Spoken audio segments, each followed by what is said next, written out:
Morning. I'm outside the location waiting to come in and work on a bunch of stuff. They're not here yet. Look, I noticed you can see where I'm at in my glasses. But just thought I would take a minute and just talk if you had a minute and wanted to chat. I'm not a New Year's resolutions guy at all, so I'm not like, this year I'm gonna, but last year ended up just, if you followed me at all, you know, right? Last year I had the tip of my thumb spun off and reattached. I had giant second degree burns, chemical burns, remove massive amounts of skin from my foot. The year just ended with a real bang on top of a bunch of other things going on. So kind of went through some mental stuff, just frustrations. Those injuries were, in part on me. There's always external circumstances, but my decisions and responses to scenarios, both led or could have prevented any of those problems.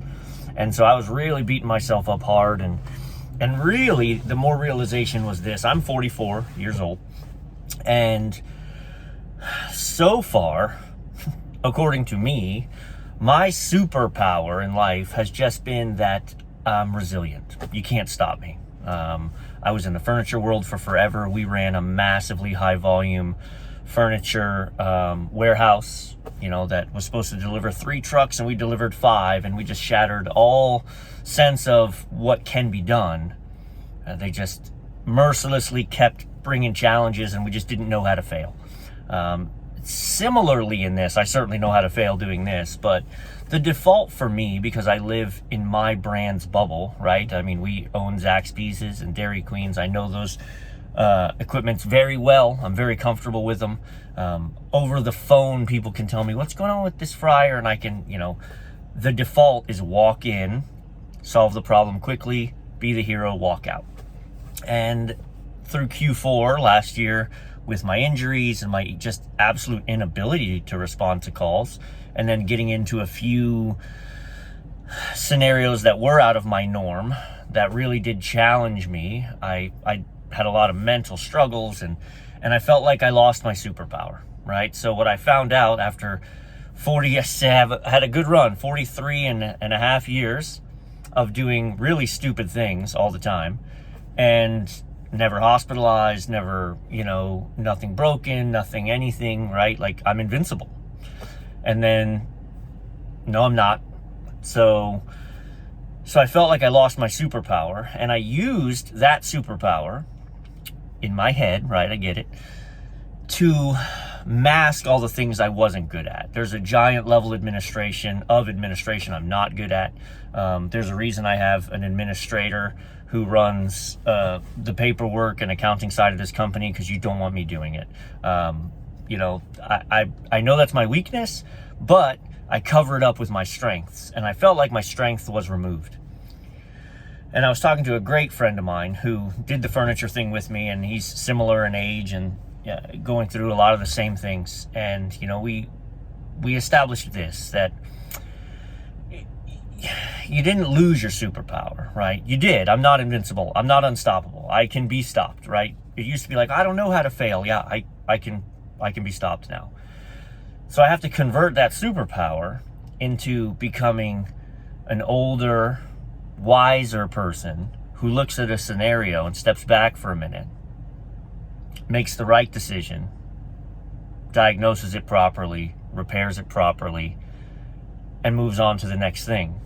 And let that kind of wisdom and mileage become my new strength. I don't feel like that is, but that's what I'm trying to grow into. And a huge part of another thing for me is that if you run your own business, and if you're a tech, who cares? You're like, run. It's crazy, right? You're stressed out. And I found out that most of the stress in my service life is created by me. So when I injured my foot, I was basically unable to walk for a week. And it's just me and an apprentice out here. And so the apprentice is doing a good job. He's not full bore. And so customers needed something, and I would text them a picture of my foot and go, I'm out. I just can't right now. And everybody was like, okay, no problem. We'll wait. And they waited. Normally in my mind, I would be like, oh my gosh, Mr. Smith needs me, and this Dairy Queen needs me, and that's down, and this is down, and I'm just stressed. There's no need for it. Like, I care. They know I care. That hasn't changed. I'm going to respond in order of importance. That hasn't changed. But instead of self-stressing and saying, okay, I'm pulling into this undisclosed location, and I've got a list of things to do, and you know what, how long should this take? I think this is going to take 2.5 hours. I don't think that's the right answer. I think the right answer is, this is going to take as long as it takes to correctly diagnose and correctly repair all the things on the list.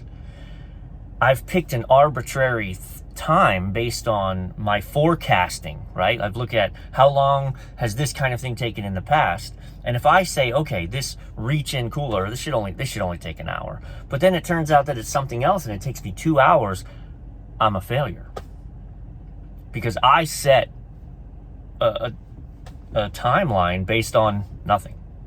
So you have to be careful with character on this one, because this is easy to share. I was talking to my apprentice. You talk about that kind of thing, and then it's like, well, yeah, take your time. Why would you fix this in an hour if you can take 3 and get paid for 3 and bill for 3? No. Take the time it's gonna take.